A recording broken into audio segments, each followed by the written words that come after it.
berjuang, terukir dan menyatu, tak pernah gentar, terus maju.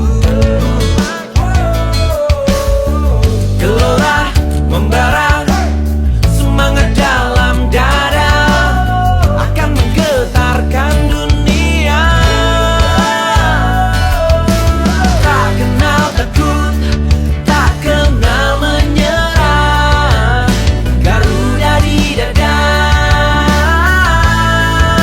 Move on, masih membenci pemerintah. Coba kita sama-sama, coba duduk bareng-bareng, kita berpikir, menteri mana yang melakukan kebijakan tidak sesuai dengan keinginan rakyat. Kita sama-sama kritik, saya sepakat, saya mau. Menteri mana yang mungkin melanggar peraturan, kebijakan tidak sesuai dengan kepentingan rakyat, mari kita sama-sama kritik secara objektif. Itu saya mau. Tapi kritik ijazah, kritik Gibran dan narkoba, terus dampak buat rakyat apa? Maaf saya tarik keluar sedikit dari tema ini. Mari kita sama-sama hantam itu Pertamina. 10 triliun itu sudah di mana? Korupsi itu merugikan, dan itu yang buat rakyat ini miskin gara-gara dikorup. Coba kita rame-rame hantam undang-undang perampasan. Saya sepakat, itu sangat menguntungkan buat rakyat, bukan ijazah Joko Widodo. Kira-kira Joko Widodo tunjukin, kira-kira setelah dia tunjuk kita makan ijazah kah? Tidak ada untung buat saya. Tapi karena kalian berlebihan, makanya saya mendukung Jokowi. Bang, saya sudah terlalu jengkel dengan kawan-kawan saya, tidak bisa move on. Saya tuh ketika Prabowo menang dan sudah ditetapkan pemilu, saya langsung bilang apa? Saya dukung Prabowo, titik. Orang tanya, kenapa kamu mendukung? Saya dukung Anies, itu batas sampai di Pilpres. Setelah selesai, siapapun yang menang, maka saya dukung dia.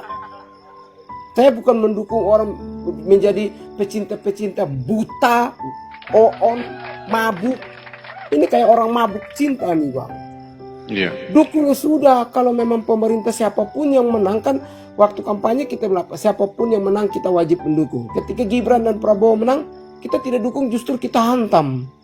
Nah ini kan manusia-manusia bermasalah. Orang begini Bang Alur. Ya. Siap. Kewajiban hak dan kewajiban warga negara dalam konstitusi adalah ketaatan. Ini ketaatan mutlak. Nah, ketika mereka ini melakukan menginjak-injak konstitusi kita, menghina MK, menghina KPK sebagai ini, artinya mereka hanya ingin memperlemah posisi KPK dengan katanya ikut ini bikinan Jokowi dan sebagainya ya. Dan inilah pelemahan ini oleh kelompok-kelompok mereka juga ternyata. Oke ya Bang Alur ya. Iya. Katanya uji forensik mereka tolak. Mereka bilang Singapura. Ini juga manusia-manusia mabuk ya. Mabuk. Sudah mabuk. Mabuk ya, jangan mabuk keberlebihan. Kalau mereka tidak mau ya sudah, jangan protes.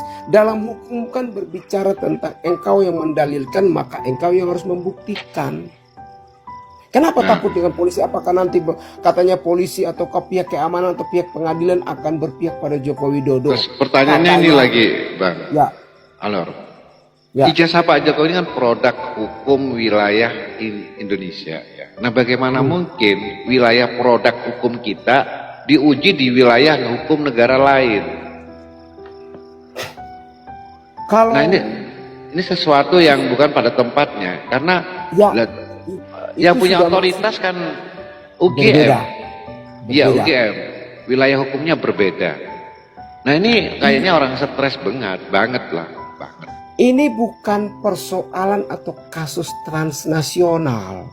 Nah, dalam mata kuliah S2 saya sekarang, saya ambil S2 hukum lagi, ada mata kuliah transnasional hukum. Ini bukan persoalan transnasional hukum yang melibatkan hukum internasional. Ini hukum nasional, maka kita libatkan adalah hukum pidana Indonesia ataukah hukum administrasi hukum negara yang dipakai di negara internal kita.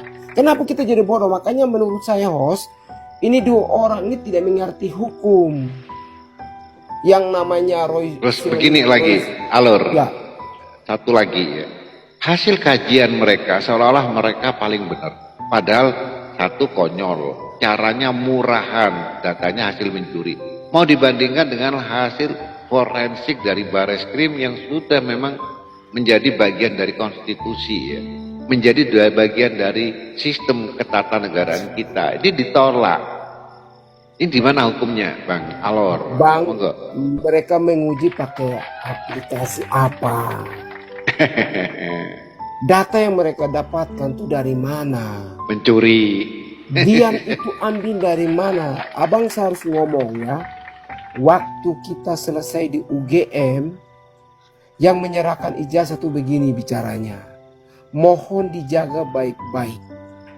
Ijazah ini cuma satu. Apabila ijazah Anda, itu kata mereka, hilang, robek, dan rusak, maka susul berikut Anda datang di UGM, kita datang di UGM, dikasih adalah surat keterangan lulus, bukan ijazah. Betul.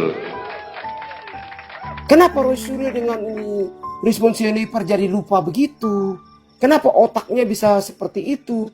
Makanya saya tuh ingin sekali berdebat dengan mereka secara langsung, karena sesama alumni UGM. Makanya mereka tidak ingat, sudah lupa. Saya akan tanyakan ke mereka ketika UGM memberikan ijazah kepada kita, apa pesan mereka ke kita? Itu pesan terakhir, tolong jaga baik-baik ini ijazah. Apabila hilang maka yang kami kasih surat keterangan. Benar. Ini bukan lagi ijazah. Bang Alur ya. Saya tanya lagi, Bang Alur kebetulan di S2 hukum ya. Nah, mereka kan mengatakan bahwa ini kan sebuah framing aja. Lalu mereka melakukan penyesatan publik ya, pengelabuan intelektual dan sebagainya.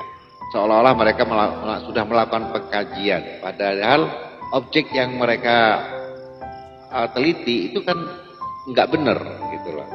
Lalu ini sebagai akrobatik mereka, bahwa dengan seperti ini mereka akan menggiring untuk memframing ijazah Pak Jokowi palsu.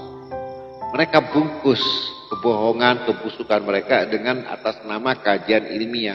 Apakah benar ini ilmiah gitu loh? Kajian ilmiah dari mana? Data yang mereka ambil dari siapa? Itu Dian sekarang dilaporkan oleh dosen USU. Pertanyaannya Dian juga mengatakan, Dian sendiri mengatakan ambil dari teman. Nah ini sudah mulai lempar batu sembunyi tangan masing-masing. Mantap. Nah, Itu yang pertama, sumber dari mana dulu. Yang kedua, untuk membuktikan bahwa Jokowi punya ijazah itu terlalu gampang. Cek dia punya teman kuliah ada tidak. begini Alur, saya tanya lagi ya Bang Alur ya, mungkin ada dasar hukumnya. Ini kan saya awam terhadap hukum.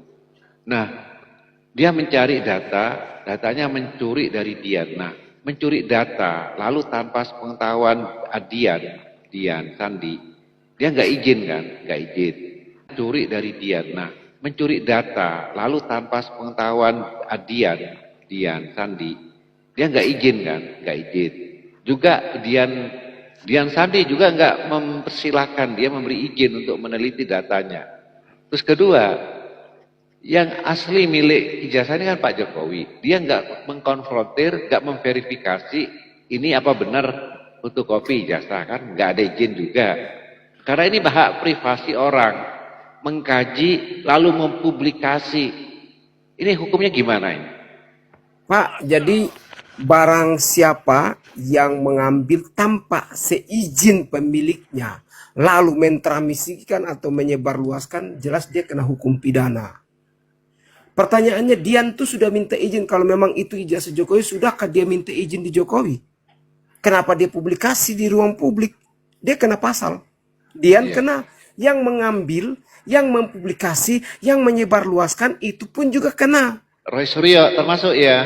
Nah, Ya, masuk Pak Eko. itu ada undang-undangnya, barang siapa yang mentransimisikan atau menyebarluaskan tanpa minta izin pada tuannya, maka dia kena. Contoh kecil begini, saya mengambil host punya KTP tanpa minta izin, lalu saya sebarkan di media sosial saya. Host tuntut saya dong, selesai. Iya betul. Oke, Dian, biar berkembang. Saya ingin ke Dokter Itu Gideon namanya ya. mencuri. Lanjut Iya yang betul, lain Lalu. dulu, Mas. Iya. Oke, ke dokter dulu sebelum ke apa ini? Main cantik aja nanti ya setelah Dokter Gideon. Oke, ke Dokter Gideon dulu. Ini luar biasa Gideon dulu.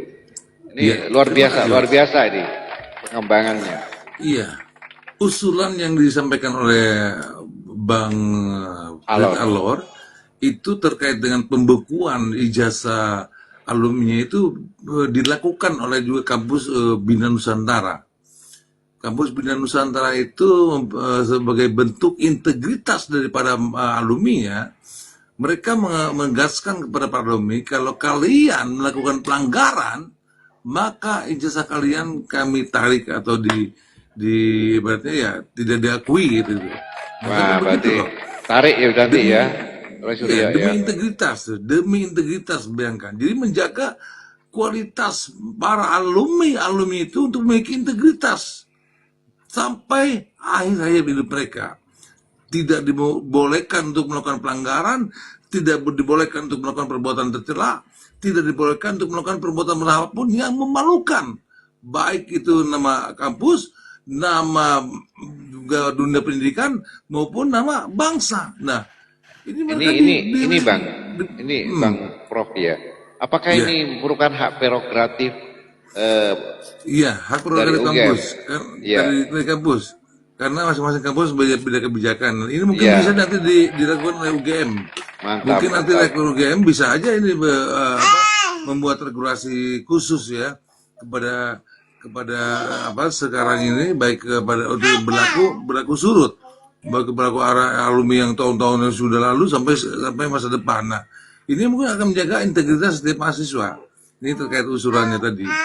Nah, juga terkait dengan perbuatan mereka memang sudah merupakan bentuk rencana memang yang sangat yang sangat kompleks, bahwa mereka merencanakan perbuatan ini memang sudah ada jelas kepentingan politiknya sangat besar. Itu mereka akan merekayasa banyak hal dan mereka sudah rencanakan, sudah diformulasikan lah. Apapun akan mereka buat sedemikian rupa sehingga bagaimana rakyat bisa percaya, rakyat bisa simpati, rakyat bisa meragukan, dan rakyat bisa saling curiga. Nah, ini yang paling fatal nih. Rakyat dibikin saling curiga, saling juga berbenturan, saling juga cabik-mencabik, saling juga bacok-membacok gimana. Ini keji nih. Perbuatan sebenarnya bukan perbuatan orang yang bertuhan gitu, bukan melakukan Pancasila. Mereka mengupayakan permainan yang kotor, permainan yang nggak berpikir panjang, sekali lagi hanya berpikir kepada materi, ya kan, kepada juga kebutuhan mereka. Karena itu mereka orang yang sangat pragmatis, mengambil jalan pintas, berlaku hina, juga melakukan persaingan tidak sehat. Nah, ini harus dihindari dalam proses ke depan. Makanya di kubu dalam pun, di kubu internal Bapak Prabowo Gibran, ya kita harapkan juga tidak ada perpecahan juga atau konflik-konflik yang saling mencurigakan, bahwa saya lebih pantas duduk di sini, saya lebih pantas duduk di sana, saya lebih pantas juga untuk berdiri di sini. Nah, ini pun kita harapkan di para pembela juga Prabowo Gibran ini jangan untuk juga bersaingan atau kontok-kontokan gitu. Wong saya aja yang merupakan organ relawan terbesar pendukung Prabowo Gibran, coba mau tantang coba. Siapa organ relawan Prabowo Gibran yang jelas kantornya, jelas masanya, jelas orangnya, jelas segala satunya, coba mana coba. Saya mau tanya coba. Iya, jangan hanya organ mereka mendukung, mau ngaku masa kampanye 500.000, 1 juta. Mana? Pak Dokter, Ya kan, mereka kan Pak punya. Dokter, adik boleh izin tanya, Pak Dokter, ini dari Pak Dokter penjelasan saya mendapatkan satu ide.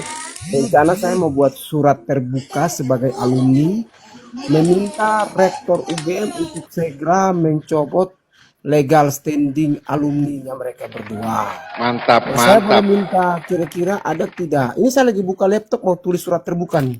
Saya naikkan Iya. ramekan di media dan kalau kakak tidak keberatan mungkin saya boleh minta Atau petisi dari revidasi. alumni, Bang. Petisi alumni bisa mungkin. Boleh.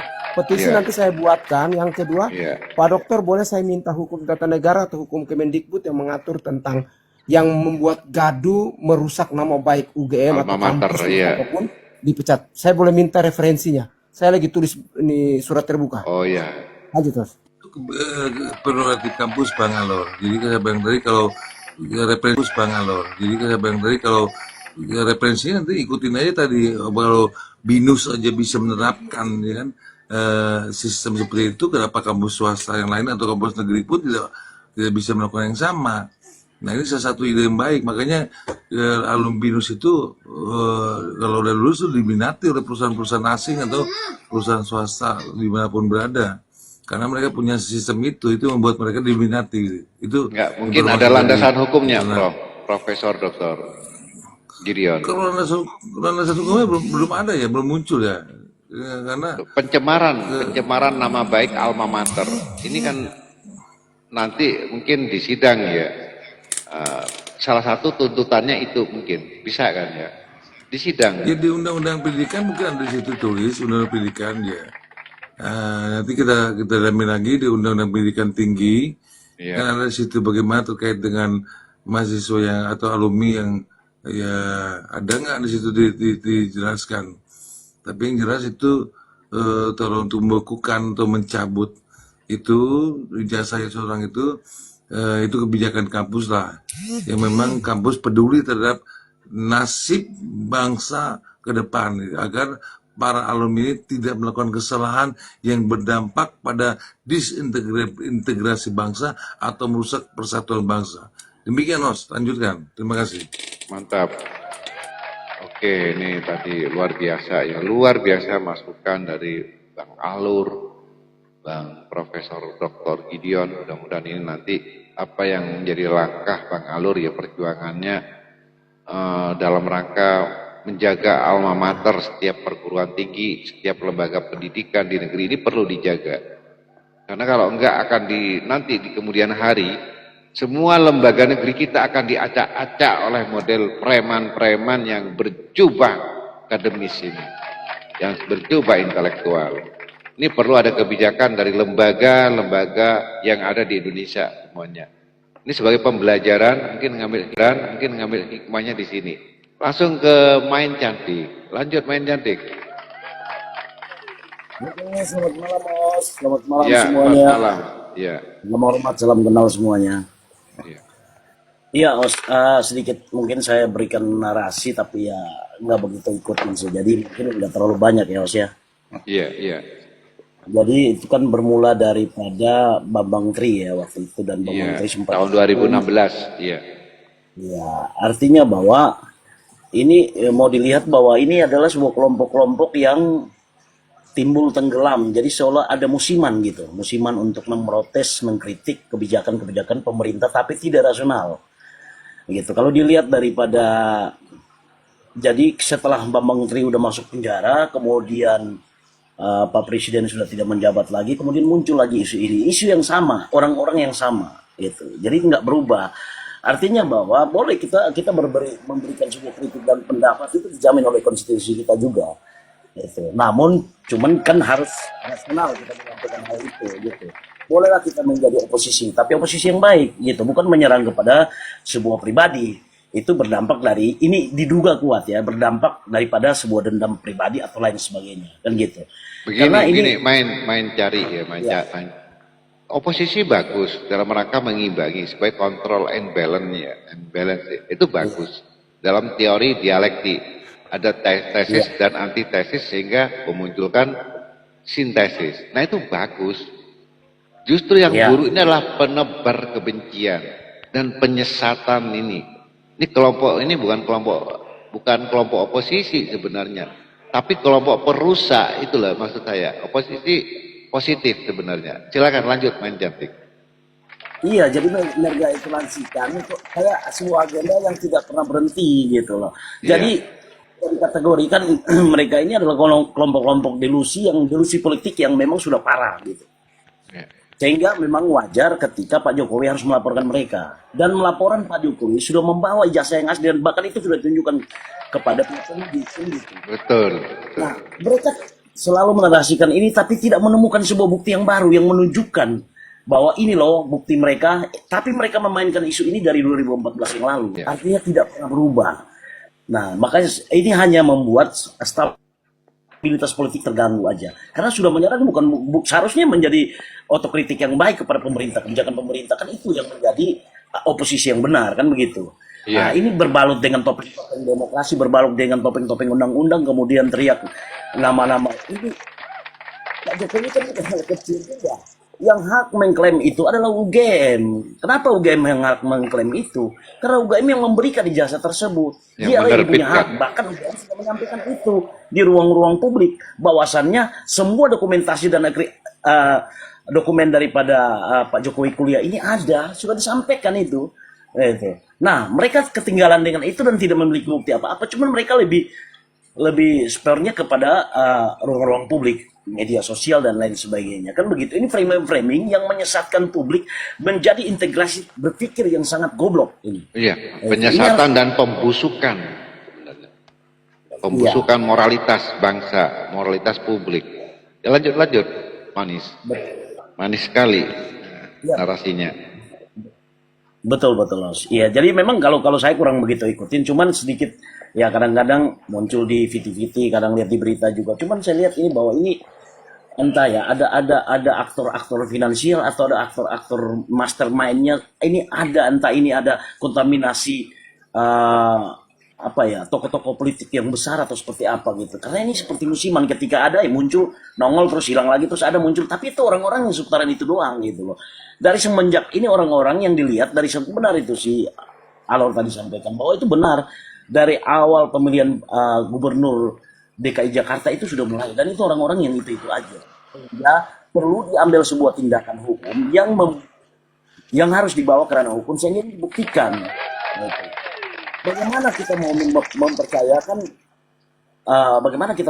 mempercayakan sebuah temuan, sebuah peneliti tapi tidak sinkron dengan ijazah. Ijazah ini kan bisa aja didapat dari media sosial kemudian dibuat penelitian. Nah, penelitian ini kan bisa juga gagal. Nah, gitu, itulah Bang. bentuk pengelabuan dan penyesatannya di situ, Bang Manis. Iya. Mengatasnamakan kajian ilmiah, padahal itu bentuk pengelabuan, pembusukan dan sebagainya. Iya, lanjut. Makanya tugas dari anak bangsa ini untuk mencerdaskan bangsa itu, jangan melihat komal-komal kayak begini. Ini perlu kita harus sampaikan terus menerus. Karena kenapa? Banyak generasi yang sudah dibohongin dengan framing-framing seperti ini. Ini harus diberikan sebuah pemahaman edukasi yang baik dan benar sehingga masyarakat tahu gitu. Memang mereka mungkin melihat ya ada kejengkelan pribadi dan lain sebagainya, kita nggak tahu lah, tapi kalau dilihat seperti itu kayaknya arahnya ke sana gitu. Maka ini harus perlu Pak Aos untuk kita terus memberikan edukasi kepada anak bangsa sehingga tidak tersesat gitu.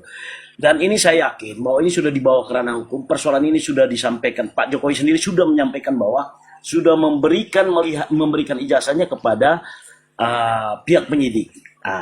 Kita tinggal menunggu proses hukum seperti apa. Yang pasti kita juga berharap kepada mereka. Ini mereka juga harus sabar menunggu proses hukum yang berjalan. Dan terus membuat framing yang merusak generasi bangsa ini, kan begitu. Iya. Karena mereka selalu berbalut dengan loh, ini kan rakyat yang minta ijazah presiden. Semua kebijakan presiden kalau ijazahnya palsu maka semua produk negara, produk hukum itu, produk kebijakan itu batal demi hukum. Nah, ini alasan mereka membungkus, membalut dengan hal kayak begini. Jadi harus memberikan pencerahan kepada gitu loh. Kan selalu ini yang mereka framingkan, Bos. Ini perlu itu. Apalagi generasi Gen Z ini kan memang kita harus perlu memberikan pemahaman yang lebih luas karena mereka lebih banyak di media sosial kan begitu ya. Betul. Oke, mungkin itu aja, Paus. Iya, siap. Oke, terima Saya malu kasih Mancatik. Ada orang hukum ini, ada Alor Boy sama si Alor, ini, saya malu Profesor sama Gideon, iya. Gideon ini. Ya. Ya oke, kita Terima kasih, makasih Mancantik. Semoga tetap cantik. Jadi saya ingin flashback ke belakang ya. Jadi fenomena Pak Jokowi ini adalah citra baru dalam sejarah kepemerintahan Indonesia Merdeka. Ini adalah citra sejarah baru. Kenapa saya sebut citra sejarah baru? Karena apa? Dari mulai Bung Karno sampai semua presiden itu dimulai dari keturunan darah biru. Tidak ada yang dari rakyat jelata, kecuali Pak Jokowi. Nah ini kita tahu sendiri, Pak Karno ya itu kan anak bangsawan juga. Kemudian Pak Harto jenderal. kemudian B.J. Ya, anak bangsawan juga, Ibu Tin Iya, bangsawan. teknokrat, Iya, ya, teknokrat. Ya. Kemudian Megawati anak proklamator, terus ganti SBY jenderal juga, ya. Lah, giliran Pak Jokowi ini anak rakyat jelata yang tinggal di bantaran kali, bahkan rumahnya pernah digusur oleh Satpol PP. Tukang kayu, Nah, inilah. Samsung, tukang kayu. Ya, tapi kan bapaknya kan dulu pernah tinggal di bantaran kali itu, rumahnya pernah Iya. digusur itu. Dalam Digusur sejarah. 2 kali. Ya, ini representasi dari manifestasi dari rakyat kecil. Ya, dari rakyat kecil. Iya. Yang itulah para feodal itu jadi mereka tidak siap. Kepanasan. Iya. Ini rakyat kecil bisa merintah satu negara yang demikian besar, negara yang kaya raya. Nah, ini mereka tidak bisa terima itu. Itu yang pertama itu. Yang dari keduanya, kemudian banyak pembenci-pembenci itu yang menghasut rakyat. Nah, rakyat di framing untuk percaya pada mereka. Kemudian mereka menciptakan satu doktrin. Nah, tapi mereka tidak sadar. Jadi rakyat itu sekarang di atas tahun 2000 itu banyak rakyat yang pintar. Bahkan rakyat yang kecil itu banyak yang pintar. Anak tukang sapu jalanan, anak tukang beca, anak apa, kan sudah banyak yang jadi sarjana. Mereka tidak sadar itu. Mereka merasa pintar. Tapi mereka tidak sadar bahwa rakyat kecil ini lebih pintar. Nah, ini mereka yang tidak sadar. Nah, sebelumnya saya mengucapkan terima kasih semua narasumber yang sangat luar biasa, yang penuh dengan dedikasi, keikhlasan.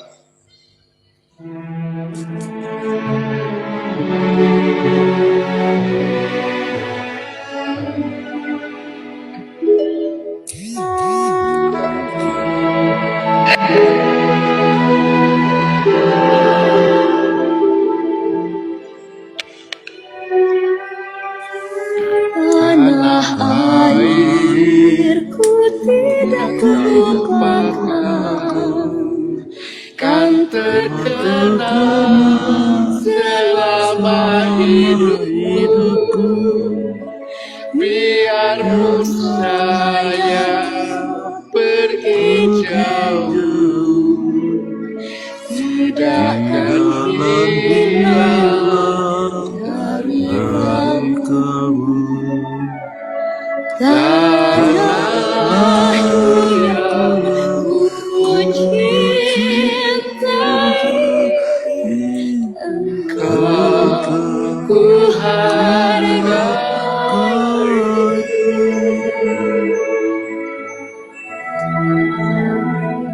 Walaupun banyak negeriku jalani, yang masyhur bermain di kata orang, tetapi kampung dan rumahku, di sanalah ku rasa senang. Tanahku tak engkau ku banggakan.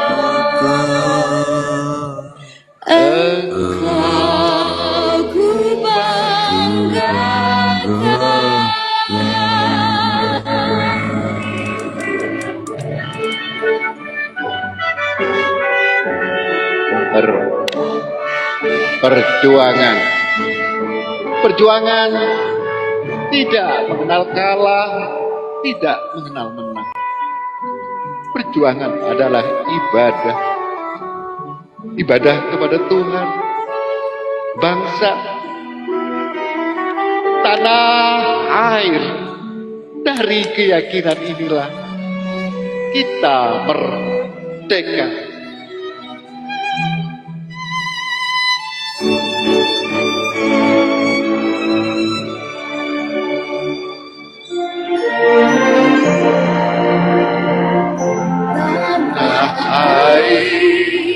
Ku tidak kulupakan, kan terkenang selama hidup. aku biarpun saya pergi jauh, takkan hilang dari kalbu. Tanahku yang cintai, engkau ku harap. Oke, terima kasih kepada Alur, Terima kasih Samsul, terima kasih iya, Profesor Bang Dr. Eko. Gideon, Mas Eko, Bang Alor, terima kasih, sampai ketemu, terima kasih. Terima besok. kasih Bang Adam, dia. Iya, terima kasih. Alat pencuci portable. Iya. Protruder. Halo Bang Alur. Pak, terima kasih banyak ya. Iya, sama-sama semua ya. Samsung juga. Sampai jumpa lagi. Saya minta maaf Sampai apabila ada tutur kata atas nama seluruh narasumber. Kami mohon maaf yang sebesar-besarnya. Wabillahi taufiq wal hidayah. Wassalamualaikum. Selamat pagi semuanya. Waalaikumsalam. Selamat pagi.